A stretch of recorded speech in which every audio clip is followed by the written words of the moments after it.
આ વિડીયો જોઈ તમારી લાગણી શરૂઆતમાં ખુશ થઈ હશે, પરંતુ છેલ્લે નક્કી દુભાઈ હશે.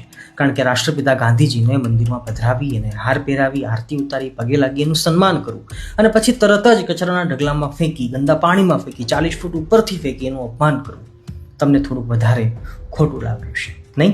પરંતુ આ નાટક કરવાની મારે જરૂર એટલા માટે પડી કારણ કે આવી જ દુર્દશા આગામી ગણેશ ઉત્સવમાં થશે, અને એ પણ દરેક શેરીમાં, દરેક ગામમાં, દરેક શહેરમાં અને અનફોર્ચ્યુનેટલી આખા ભારત દેશમાં.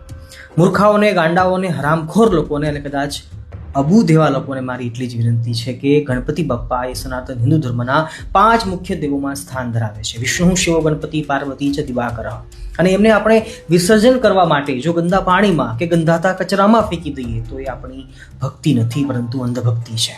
ગણપતિ બાપ્પાનું અપમાન છે અને આપણે આપણા ભગવાનને ભગવાન સમજ્યા જ નથી. હજુ કદાચ વાત ના સમજાય હોય તો કલ્પવૃક્ષ યુટ્યુબ ચેનલ ઉપર ગણેશ ચતુર્થીના દિવસે જ ફૂલ વિડીયો આવશે.